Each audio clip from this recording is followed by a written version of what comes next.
오늘 두 분 의원 모셨습니다. 국민의힘의 김정재 의원 그리고 더불어민주당의 백혜련 의원님 모셨습니다. 안녕하세요. 네, 반갑습니다. 네, 안녕하세요. 네, 뉴스라이더 오늘 시작했는데 첫 손님으로 오셨습니다. 예, 감사드립니다. 네. 감사합니다. 예. 초대해 주셔서. 예, 저희가 이름을 자주 얘기해야 돼요. 기억에 남아야 되니까. 뉴스라이더. 뉴스라이더. 예, 뉴스라이더. 네. 예, 백 의원님 수원에서 오신 거죠? 네, 수원에서 왔습니다. 근데 예, 멀지는 않으셨어요? 여의도 들렸다 왔어요. 아, 그러셨어요. 굉장히 부지런하시네요.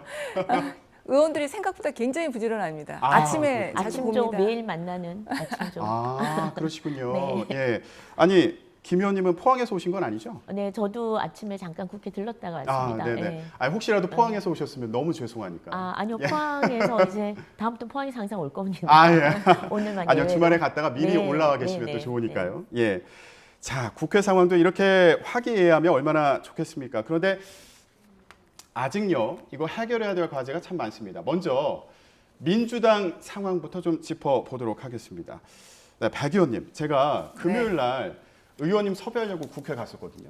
예. 아니 근데 의원총회가 기다려도 안 끝나가지고 못 뵙고 왔어요. 네.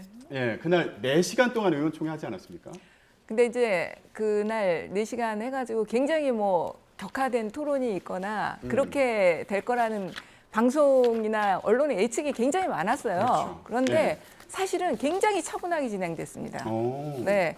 저도 사실은 그때 언론을 보고 이거 오늘 우총 굉장히 이렇게 격론이 벌어지는 거 아니야? 이렇게 사실 걱정을 하고 들어갔거든요. 네. 근데 생각보다 굉장히 차분하게 그리고 지금 반성과 쇄신 이런 기조로요. 어떤 책임론보다는 물론 책임론을 제기하신 분들도 있었지만 그렇죠. 그런 분위기로 진행됐습니다. 근데 얘기를 좀 들어보면 이 친문계 의원님들이 이재명 의원의 책임론을 강하게 제시했다 이런 얘기들이 많이 들렸거든요. 예, 의원님 어떻게 보세요? 이재명 의원의 책임이 있다. 이번 지방선거에서 민주당이 패배한데요. 어떻게 보십니까?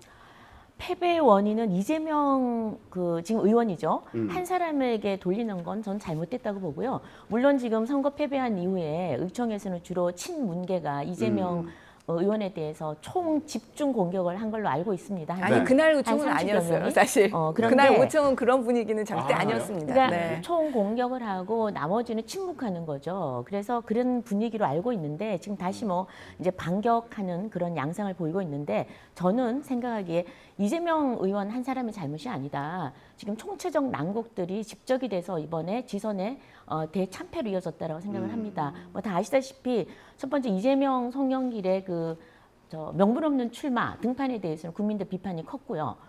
그다음에 그 이외에도 지금 계속해서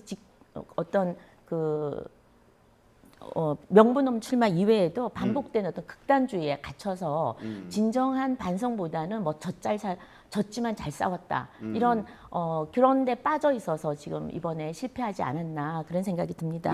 네. 예. 다선 패배에 대한 반성이 제대로 없었다 이런 부분을 좀 지적을 해주신 것 같아요. 근데 의원총회 차분했다고 이제 말씀하시는데 그 이유가 친명계 의원님들이 좀 침묵을 지켜서 그런 건 아닌가 이런 생각도 들었거든요. 그런 부분들도 있겠지만은 좀 그래도 어쨌든 당의 이기 상황 그런 것들을 모든 의원들이 다 알고 있기 때문에 바로 선거가 끝난 바로 직후에 이렇게까지 어떤 당권을 갖고 다툼을 벌이는 모습 이런 것들에 대한 우려들이 있었지 않나 그렇게 봅니다. 그래서 네. 약간은 좀 성숙된 문화라고 할까요? 네.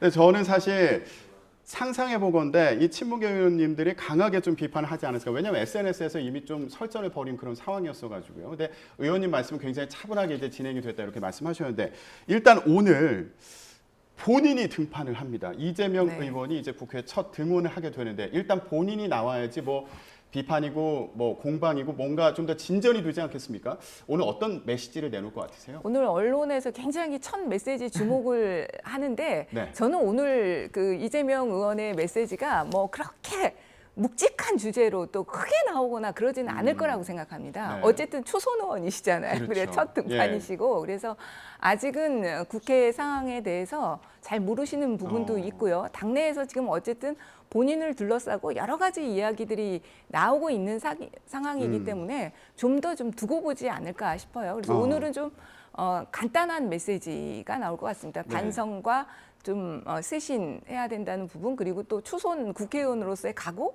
이런 정도로 좀 나오지 않을까 저는 예상해 봅니다. 네. 네. 근데 전 궁금한 게 이재명 의원이 이제 나오면 초선 의원님들 모임 있잖아요. 거기에도 네. 이재명 의원도 나가는 거예요?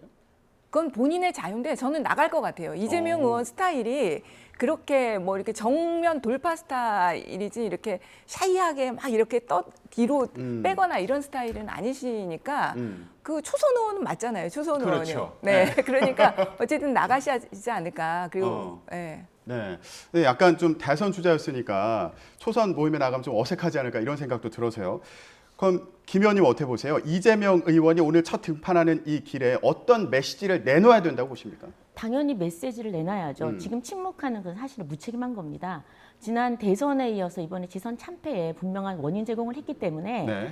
첫 번째는 어떤 책임 그리고 사과, 진정성 있는 사과에 대한 메시지도 나와야 된다고 생각을 하고요. 네. 그다음에 지금 이번 국민들이 지선에 이렇게 민주당의 철퇴를 가한 것은 제발 민생에 좀 집중해라. 먹고 사는 문제 좀 해결해라.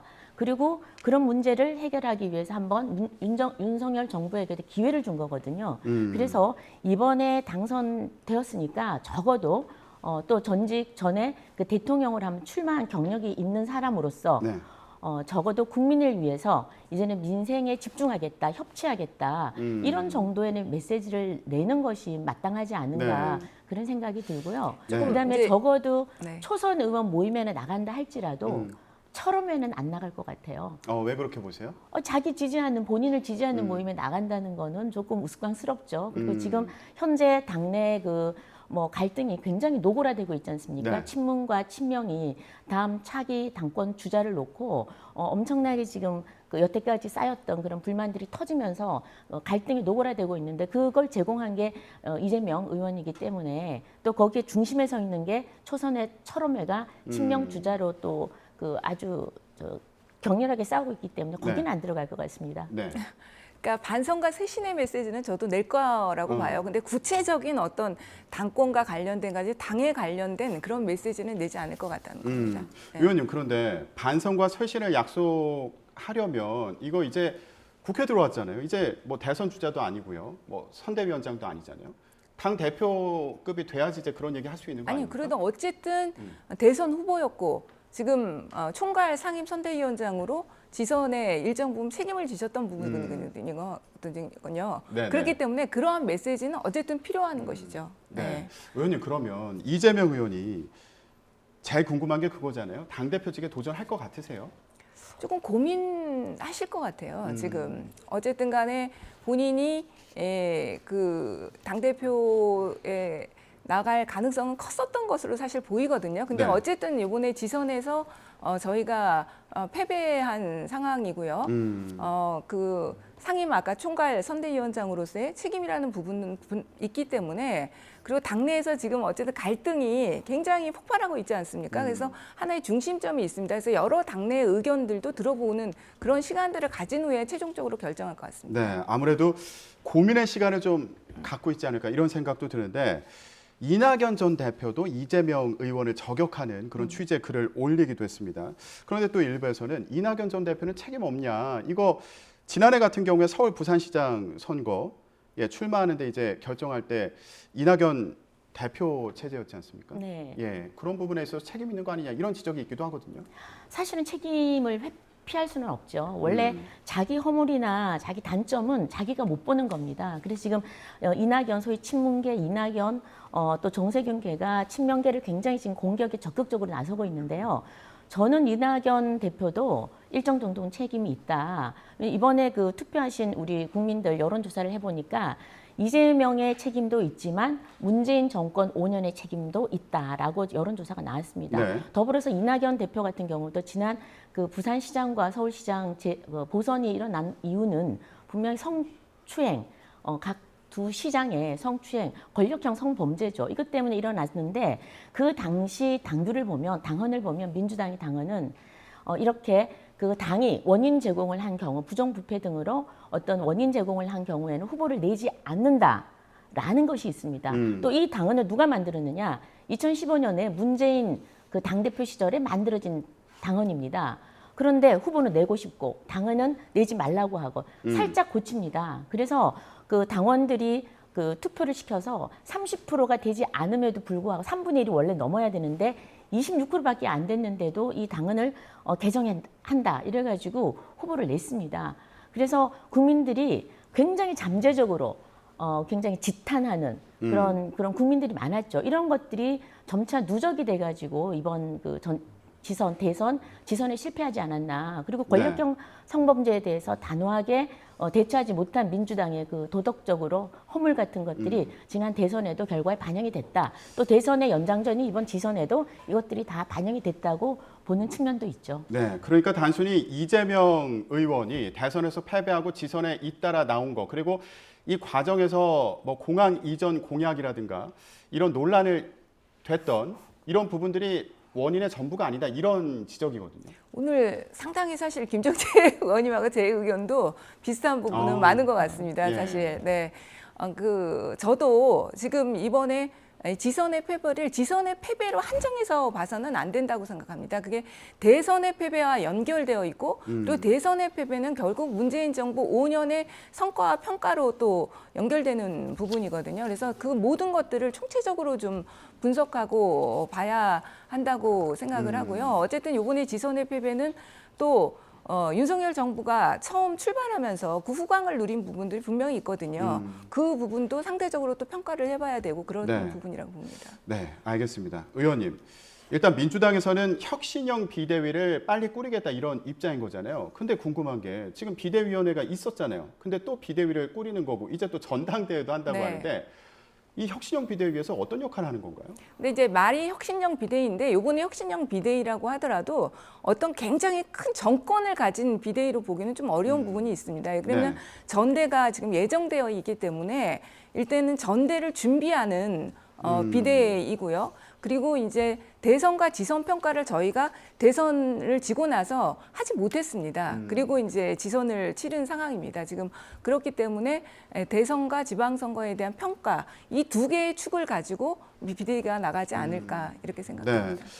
지금 민주당에서 이제 혁신형 비대위를 꾸린다고 하는데 이거에 앞서서요. 국민의힘에서는 혁신위원회 꾸리겠다. 최재형 의원이 위원장 맞는 거잖아요. 네, 네. 예. 근데 저 여기서 좀 궁금한 게요. 이게 공천 관련해 가지고 혁신하는 내용이 들어있더라고요. 네. 근데 이거 총선이 2년 남았잖아요. 근데 네. 벌써부터 이거 공천 문제를 가지고 얘기를 해야 되나? 예, 어떻게 보세요? 굉장히 민감한 문제죠. 사실은 지금 민주당도 마찬가지지만 저희가 이번에 혁신위를 띄운다는 것도 굉장히 이준석 대표가 거의 통보식으로 6월 1일 날 권성동 대표에게 상의가 아니라 거의 일방적으로 통보식으로 하고 혁신위를 만들겠다고 그랬고 또 최고위원들이 모인 상태에서도 아젠다는 얘기하지 않았습니다. 그냥 혁신을 해야 된다. 그러니까 우리가 왜 뭐 잘 나갈 때도 계속해서 채찍질을 해서 특히나 잘못되고 난 다음에 뭔가를 고치려고 그러면 굉장히 저항도 많습니다. 그래서 이번에 지선 같은 경우도 저희가 뭐 잘해서라기보다는 국민들이 그래야 윤석열 정부가 출범했으니 한번 제대로 일해봐라라는 기회를 주신 차원이라고 저는 보거든요.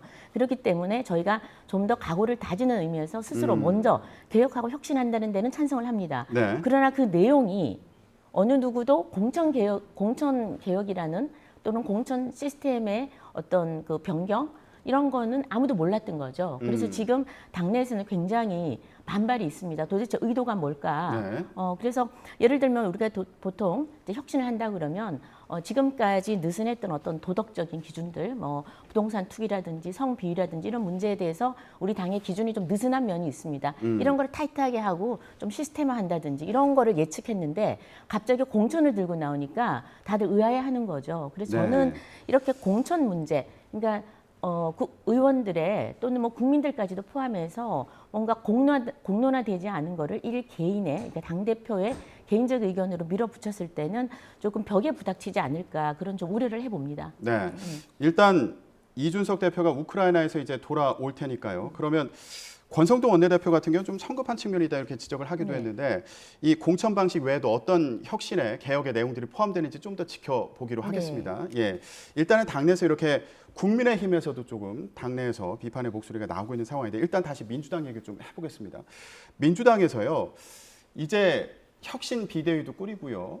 뭐 이렇게 개혁을 해 나가겠다 이런 움직임이 있는데 한편에서는 이거 전당대회 빨리 치르자 이런 주장을 하기도 하더라고요.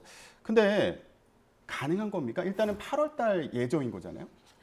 지금 그날 의총에서도 이 전대 시기와 관련해서도 조금 얘기도 나오고 했는데요. 전반적으로 지금 분위기는 정상적인 전대를 치르자 이런 분위기가 강합니다. 그럼 정상적인 전대를 치르기 위해서는 좀 물리적인 시간이 필요한 부분이 있거든요. 왜냐하면 그 후보자들이 전 지역을 돌아다니면서 순회하고 연설하고 또 대의원들에게 호소하는 그런 시간들이 좀 필요합니다. 그렇게 된다고 한다면 전대를 현실적으로 빠르게 치르기는 좀 어려운 부분들이 있거든요. 그래서 그런 그 전대 빨리 치르자는 의견도 있기는 하지만 그리고 또 권리당원들 쪽에서 그런 의견들이 많이 나오기는 합니다. 그렇지만은 현실적으로 지금 전대를 빨리 치르기는 좀 어렵지 않나 이렇게 보입니다. 예. 권리당원 말씀해 주셨는데 그 권리당원들이 대선 때 또 많이 들어왔잖아요. 대선 경선 과정에서. 그래서 이재명 의원을 지지하는 그런 당원들이 권리당원으로 많이 있는 거 아니냐. 그래서 이들의 뭐 투표권 그 비율을 높여야 된다 이런 주장도 있는데 이게 결국에 개딸들의 투표권을 좀 확보하기 위한 거 아니냐 뭐 이런 지적도 있더라고요. 네, 그러니까 대선 경선 때 들어온 권리당원들은 이미 다 투표권을 가집니다. 그때 경선 때는 이미 시간이 지났기 때문에 다 가지고요. 대선이 끝나고 나서 들어온 권리당원들이 그때 10만만 이제 그게 들어왔거든요. 네. 10만이 넘게 제가 보기에는 들어온 것 같아요. 네. 근데 그분들께서 이제 투표권을 가지지 못하는 부분이 있어서 그분들과 관련해서 좀 논의는 좀 더 해봐야 될 것 같아요. 당원 항상 저희가 전대를 치르게 되면 당원 당규 개정 국가가 생깁니다. 그래서 거기서 이제 당원 자격과 관련해서 권리당원들 투표권을 어떤 사람들에게 줄 것인가 논의를 하거든요. 그러니까 그때 다시 한번 그 부분은 논의는 해봐야 될 것 같습니다. 네. 여기도 아마 개파 간에 좀 공방이 있지 않을까 이렇게 예상이 되는 상황인데요. 자, 민주당 상황 짚어봤는데 국민의힘 같은 경우에도 조기 전대하자 이런 얘기가 있더라고요. 뭐 이런 얘기가 막 나오는 와중에 이준석 대표가 우크라이나를 찾았어요. 예, 이거 어떤 배경이 있는 겁니까? 그래서 사실은 이렇게 지금 전쟁 중에 있는 국가를 여당 대표가 간다는 것은 굉장히 이례적입니다. 그리고 이 부분만큼은 굉장히 저희가 국제 정세를 고려해서 굉장히 매우 신중하고 또 치밀하게 준비를 해서 가야 된다고 보는데 그 부분에 대해서는 사실 의구심이 좀 드는 것도 사실입니다. 물론 이 전쟁국에 대해서 저희가 지원을 하고 지지를 해야 된다는 거를 뭐 표현을 한다는 거는 긍정적으로 보고요. 또 전쟁 상황을 어떤 것들이 필요한지 구체적으로 알아보고 또 대통령에게 전달하겠다. 이것도 긍정적으로 봅니다. 그럼에도 불구하고 이런 외교나 안보 문제에 관해서는 적어도 지금 정권을 잡고 있는 입장이라면 당연히 정부와 사전 조율이 좀 필요하다고 보고요. 네. 그다음에 또 어떤 국익에 또 도움이 되는지, 그리고 국민의 또 공감대를 과연 얻을 수 있는지 이런 데 대해서 제가 좀 면밀히 검토를 했었어야 하지 않았나 그런 뭐 생각은 듭니다. 네, 국민의힘의 정진석 의원 같은 경우에도 이게 우크라이나 왜 간 거냐 이렇게 좀 지적을 하기도 했습니다. 혁신과 개혁, 변화도 중요하지만 지금은 국정 운영에 좀 협조하는 그런 자세가 필요하다 뭐 이렇게 지적을 하기도 했는데 여당 대표로서 지금 전장을 찾은 거잖아요. 이 부분 좀 어떻게 평가하세요? 오늘 제가 할 얘기를 김정재 의원님이 다 하셔가지고 굉장히 비판적이시네요. 네. 여당 의원께서도 이렇게 비판적이시잖아요. 근데 야당 의원 입장에서는 얼마나 더 비판적이겠습니까? 지금 사실 우리나라의 애교적 지형이라는 것이 러시아와의 관계도 고려하지 않을 수가 없는 상황이거든요. 그리고 지금 우크라이나에 대해서 우리가 지원을 하고 있지만 그것이 그 무기나 이런 것들과 관련된 직접적인 지원은 아니거든요. 군수 지원은 아닌 거죠. 네. 그런 부분들도 있기 때문에 그런 걸 충분히 고려를 해야 되고 이런 전쟁 지역에 간다면 대통령 특사로서 간다든지 이런 데야 되는데 윤석열 대통령이 메시지는 없다고 보이거든요. 지금 이렇게 권성동 원내대표도 그렇고 정진석 부의장도 그렇고 굉장히 비판적인 메시지를 내는 걸로 음. 봐서는 정부하고도 상의가 되지 않는 상태로 간 거거든요. 네. 그렇기 때문에 여당 대표로서 굉장히 그건 위험한 어. 행동이라고 보입니다. 네, 알겠습니다. 앞서 말씀드린 것처럼 지금 국민의힘에서도 조기 전당대회 가능성을 언급하는 경우들도 있더라고요. 이게 지금 이준석 대표가 당 윤리위에 회부가 되어 있는 상황인 거죠? 네, 이거랑 네. 관련이 있는 겁니까? 관련이 있죠. 지금 일단 윤리위 징계 문제를 이번 24일에 논의할 예정인데요. 이 결과에 따라서 조기 전대를 할 것인가 안 할 것인가는 지금 좀 성급한 결론인 것 같고, 일단 조기 전대 말하기 전에 윤리위의 상황을 좀 살펴봐야 될 것 같습니다. 그래서 네. 지금 현재 이준석 대표는 성상납 의혹에 대해서는 완강히 부정할 뿐만 아니라 공개 회의를 내가 요청을 하겠다 그렇게 얘기를 하고 있으니까 거기서 사실관계를 좀 먼저 파악하는 것이 선행돼야 될 것 같습니다. 네, 이달 말에 결과 나오는 거죠? 이달 말에 결과가 나오고요. 이제 이준석 대표께서는 그 조기 사퇴에 대해서는 완전히 일축을 하고 있고 끝까지 내년 6월까지 임기를 반드시 채운다라고 네. 지금 얘기를 하고 있습니다. 네. 근데 뭐 정치는 다 아시다시피 늘 변하니까요. 상황에 따라서 어떻게 될지 모르니까 뭐 조기 전대라는 것이, 그리고 또 우리 그 국민의힘 전신을 포함해서 2000년 이후에 당 대표를 2년간 다 채운 사람이 박근혜 대표, 전 대표, 그리고 황우여, 강재섭 세 분뿐입니다. 그래서 뭐 어떻게 될지는 모르겠지만 여러 가지 사유로 또 계속해서 한번 지켜봐야 될 것 같습니다. 네, 알겠습니다. 자, 이제 여야 각 당의 상황 좀 짚어봤는데 이제 협치하려면 국회 빨리 열려야 되지 않습니까? 그런데 지금 국회가 공백인 상황인데 이거 배경을 좀 봤더니 민주당은 법사위원장을 계속 맡아야 된다 이런 입장이고 국민의힘 법사위원장 돌려달라 이렇게 주장을 하고 있는 상황이거든요. 민주당은 왜 법사위원장을 계속 하려고 하는 거예요? 지금 사실은 그 법사위라는 게 정말 그 하나의 관건이기도 한데, 지금은 이번에 저희가 또 법을 통과해서 한 가지 이제 국민들이 좀 모르는 걸 하나 제가 말씀드리고 싶은데요. 네. 지금 이제 그 검찰 정상화 법안이 통과됐지 않습니까? 거기에서 지금 국민의힘에서 권한쟁의를 신청했어요. 네. 헌법재판소에. 예. 근데 그 소송을 진행하는 당사자가 사실은 법사위원장입니다. 네. 그럼 법사위원장이 만약에 국민의힘이 된다면요, 소송을 수행하고 방어하는 역할이 동일인에게 되는 부분이 있어요. 그래서 저는 이 부분이 반드시 좀 해결이 돼야 된다. 이런 부분 지적을 좀 하고 있고요. 네. 꼭 국민의힘에서 이 국회의장하고 법사위원장을 연계시키는 건 굉장히 잘못됐다고 봅니다. 국회의장은 국회법에 5월 말에 선임되게 이미 법적으로 규정이 되어 있어요. 네. 그런데 꼭 이게 법사위원장을 맡기 위해서 이 법사위원장 문제는 의장이 선정되고도 또다시 논의할 수 있는 문제라고 저는 보이거든요. 예. 근데 두 가지를 꼭 연결시켜서 완전히 국회를 이렇게 스탑시키는 것은 잘못됐다고 봅니다. 국민의힘 입장에서는 아니 법사위원장 민주당이 할 거면 그러면 국회의장 내놔라. 국민의힘에서 그거죠. 해야겠다 이렇게 네. 주장하고 계시네. 근데요. 네. 야당 입장에서는 지금 인사청문회가 밀려 있잖아요. 네. 국회 공백이라 인사청문회 못 하고 있는데 요거 야당 입장에서는 이제 인사청문회를 해가지고 빨리 좀 야당의 역할을 보여줘야 되는 그런 상황이고 여당 입장에서도 이거 청문회 거쳐서 장관들 임명해야 될 거 아닙니까? 이런 중요한 이슈가 있는데 계속 미룰 수는 없잖아요. 사실 인사청문회는 여야가 함께 책임져야 될 문제입니다. 이 인사청문회가 없다 그러면 여당 입장에서는 그냥 그 인사청문회 없이 일방적으로 임명했다는 부담감을 느낄 수 있고요. 그렇죠. 또 예. 야당에서는 국민이 부여한 권한, 그 정부를 견제해야 되죠. 그래서 이런 부분에 대해서 그 책임을, 권한을 또 책임을 해태했다라는 그런 비판을 받을 겁니다. 그래서 인사청문회는 저는 기본적으로 해야 된다고 보고 네. 인사청문회를 하기 위해서는 원구성이 빨리 돼야 됩니다. 근데 지금 원구성이 안 되는 근본적인 이유는 법사위원장 때문에 그렇거든요. 아시다시피 국회에서는 의장과 법사위원장을 일당에 독식하는 것은 잘못입니다. 두 개를 나눠야 됩니다. 그런데 지난 21대 국회 들어서 180석을 가진 민주당이 오만에 차서 이 두 개를 동시에 다 가져갔습니다. 그래서 그 국민의힘에서는 가져가려면 다 가져가라. 이래서 전석을 다 가져갔어요. 1년 뒤에 도저히 국민의 비판들 따가우니까 그러면 다음에 하반기에는 법사위원장을 되돌려주겠다. 뺏어간 걸 되돌려주겠다는 거거든요. 그래서 뺏어간 걸 되돌려주겠다고 그랬는데 막상 되돌려줄 시간이 다가오니까 또 오리발을 내미는 겁니다. 그래서 저는 적어도 국회에서 지금까지 지켜온 관행, 의장과 법사위원장은 일당이 독식해서는 안 된다. 의장을 가져가면 법사위원장을 국민의힘에게 내줘야 된다라고 첫 번째 생각을 하고요.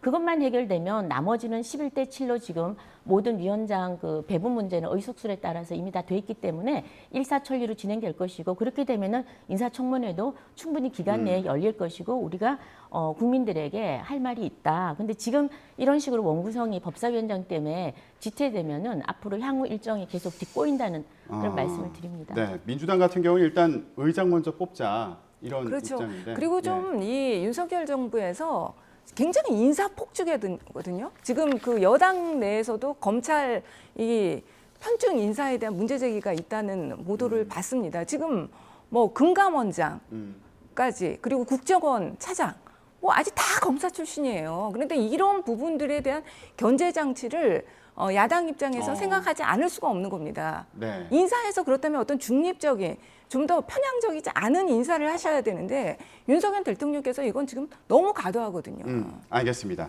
자, 일단 야당 입장에서요.